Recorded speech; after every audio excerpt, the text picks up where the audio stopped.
Chapter 11. The quote here from Thomas Kuhn, no theory ever solves all the puzzles with which it is confronted at a given time, nor are all the solutions already achieved often perfect.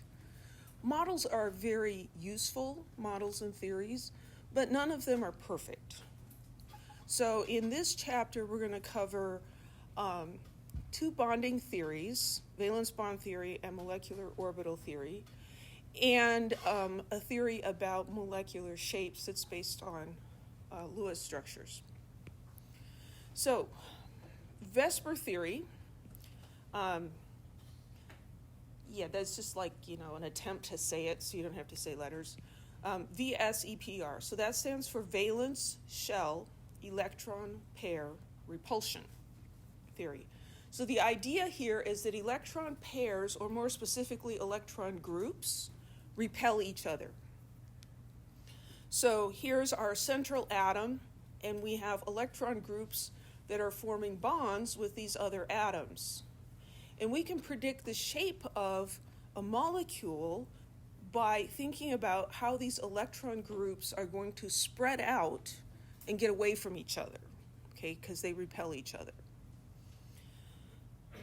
So we need to be clear on what is an electron group. So the name of this theory has electron pair in it, but it's really an electron group. So a lone pair is one group. A single bond is one group. A double bond is one group. A triple bond is one group. A single electron in a free radical would also be a group, but we're not going to do any of those in Chem 1A.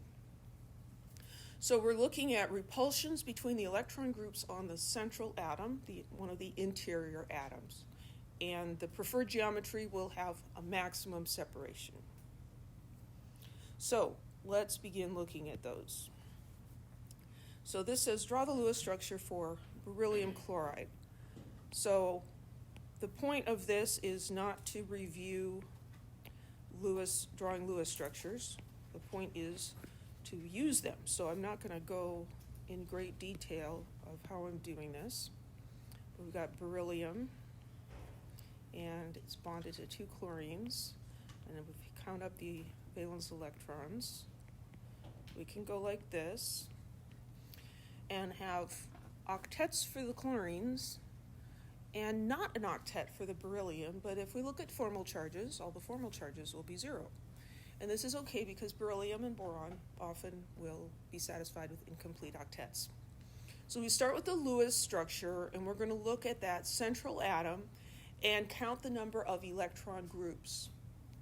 So a single bond is one group, another single bond is one group. That means we have two groups, right? So imagine that this is planet Earth, and this is you, and this is that ex who just broke your heart, ruined your life, just the worst person on Earth, right? So you want to be as far away as possible from them, right? The farthest you can get is on the opposite side of the Earth, right? So these two groups are repelling each other. They're trying to get as much space as possible, and the way they get the most space is to be on opposite sides of the interior atom. So if we were to measure an angle here, that would be 180 degrees. And then we describe this shape, and we say it's linear because those three atoms are in a line. Any questions? Let's look at carbon dioxide.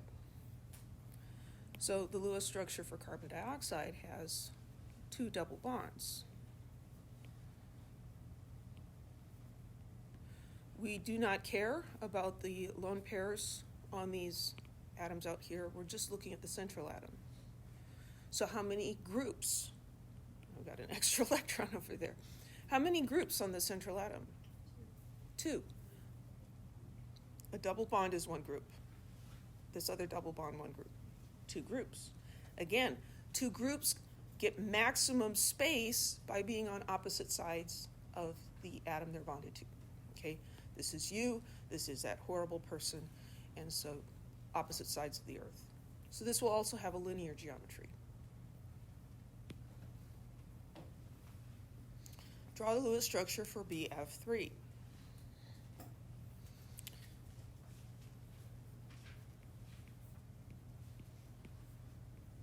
Now, Lewis structures typically have right angles in them, because we're not attempting to give the shape or anything. So this is another one. Here's boron that violates the octet rule. It'll be happy with 6 sometimes. All the formal charges are 0, and so this is a good Lewis structure. How many groups? 3. So now there's 3 that are trying to get away from each other. And the farthest you can get while remaining on planet Earth is to be separated by 120 degrees. So these 3 groups will lie in a plane. You move them however you want. They're just going to be a plane, because a plane is defined by 3 points, right? So you'll get maximum separation of 120 degrees. So we can look at the balloons. So if we take 2 balloons and tie them together,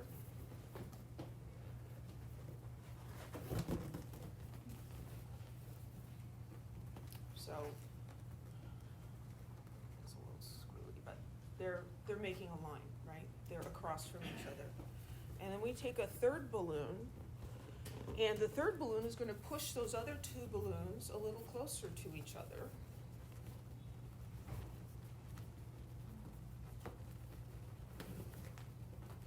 And so now we have a triangle, but it's flat, it's a plane. That's right, it's all in the same plane. And so that's the shape that we have here. It's called trigonal planar because it makes a triangle, right? Makes a triangle. Planar because it's flat. It's in a plane. Okay? Any questions?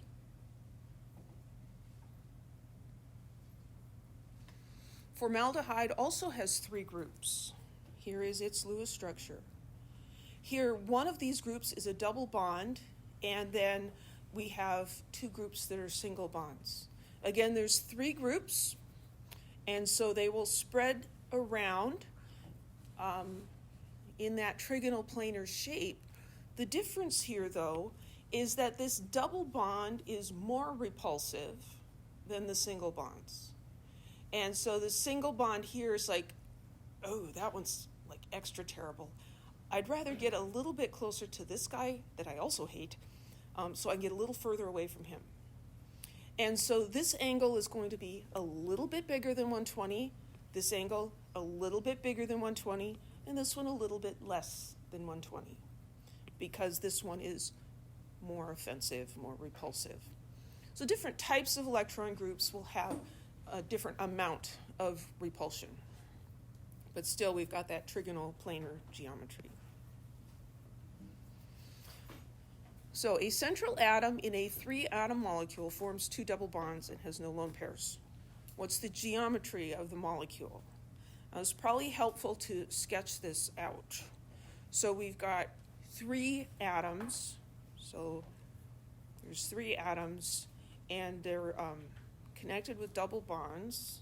I drew this funny on purpose. So there's no lone pairs here. How many groups on that central atom? 2, right? 2 double bonds. So what shape is that going to take? Linear. The 2 double bonds are going to get away from each other, right? So it's actually not going to look like that. It's going to look like this. It's going to be linear. They'll be in a line. Okay? So with the balloons, where they're knotted together, that is the central atom. And the balloons themselves are representing the electron groups, not the atoms, the electron groups.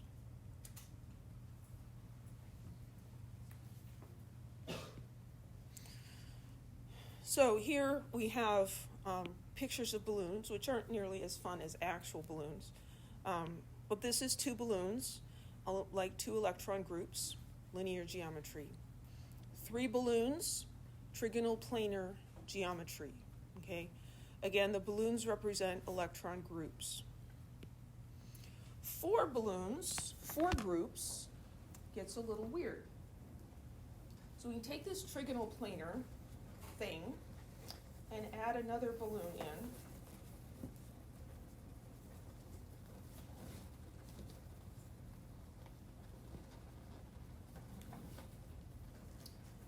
And now we get this weird kind of shape. So what shape is that? We don't see that shape in everyday life much, do we? That's not a cube.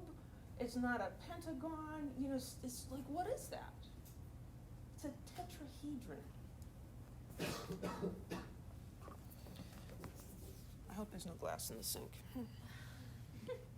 So this is a tetrahedron. A tetrahedron is a shape that has 4 sides. Now you might think, well, a cube has 4 sides. No, a cube has 6 sides. Each side has a square, but it's 4. 4 sides for a tetrahedron. Each of the sides is a triangle. So, you know, this would be one triangle, right? And then going back there, you get the idea.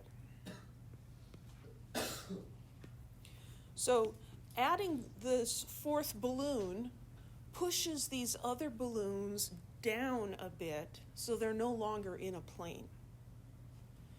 And this shape is called tetrahedral. Tetrahedron, tetra meaning 4. Okay, so you got 4 groups, you've got 4 corners, you've got 4 sides here. The bond angles here are 109.5 degrees. That is a number you should try to remember. 109.5. Okay? So let's look at a molecule that has this shape. Methane. Here is the Lewis structure for methane. We look at the central atom. It has 4 groups, 4 single bonds. 4 groups makes a tetrahedron. Okay, this is not something that, like, just you know by common sense. You kind of have to, you know, picture the balloons. I tied in that extra balloon. It pushes the others down. It makes this funky shape. She said it's called a tetrahedron. And the angles will be 109.5. The Lewis structure looks flat, doesn't it? Most Lewis structures look flat. This is not trying to tell us about the shape. This is a 3-dimensional thing, okay? Okay, so what is the geometry of the HCN molecule? Here's our Lewis structure. We're looking at the central atom. How many electron groups? 2. So what do 2 balloons do? Make a line, right? So this is going to be linear. So this is why on worksheet 10, it was asking you how many electron groups on the central atom? How many lone pairs on the central atom? And if you misunderstood the instructions and did it wrong, you can fix it and upload it again, okay? And I will accept that. Okay, so what if we stick a 5th balloon in here? So here's balloon number 5. So much static involved here.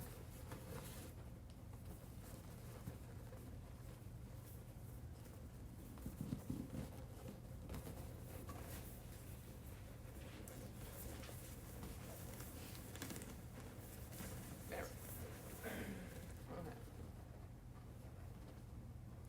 So this one, now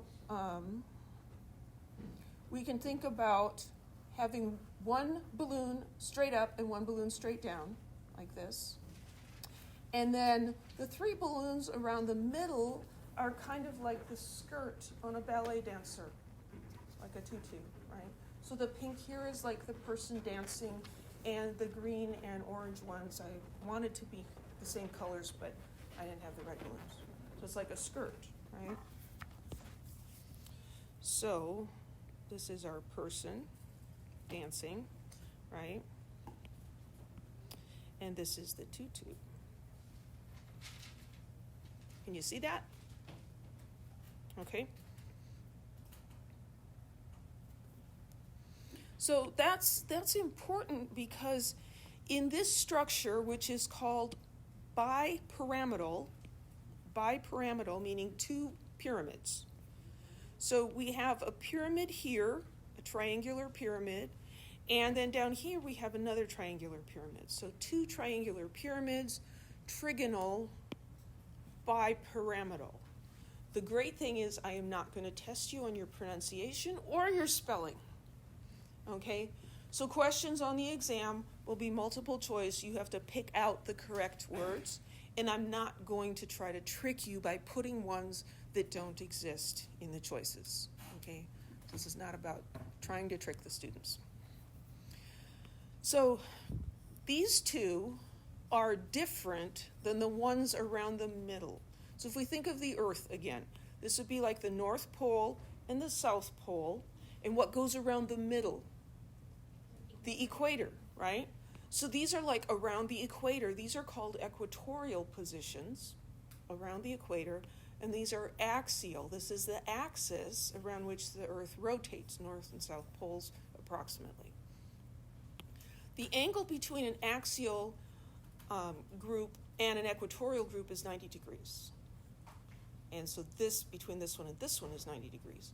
But around the middle here, so if you look at this from the end, you see a triangle, right? The green and the orange makes a triangle. The angles between those are 120, right? So not all the angles are the same here. So we have equatorial and axial positions. Any questions?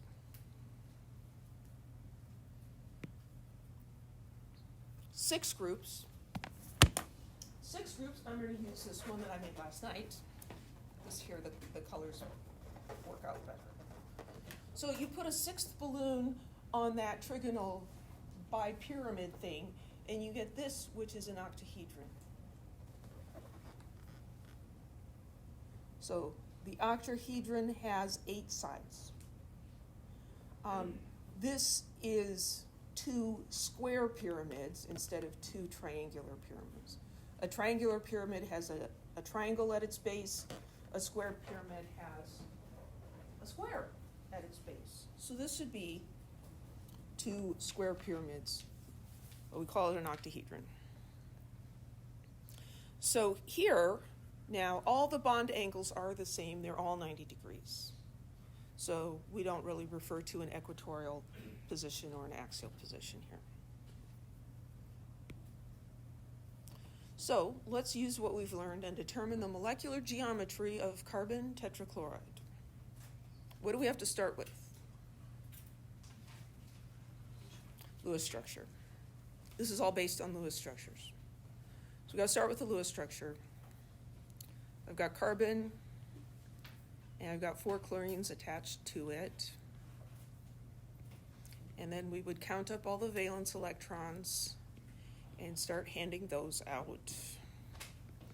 And I'll spare you all the details of that. And this is, come on.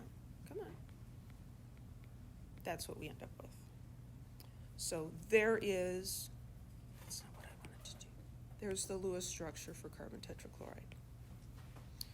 What's the question we ask ourselves? How many electron groups on the central atom? So here the central atom is carbon. How many electron groups are there? 4. What shape do 4 balloons make? Tetrahedron. 4 tetrahedron. Right? So this is going to be one up there, one down here, and one out in the front, and one in the back. So that shape is a tetrahedron.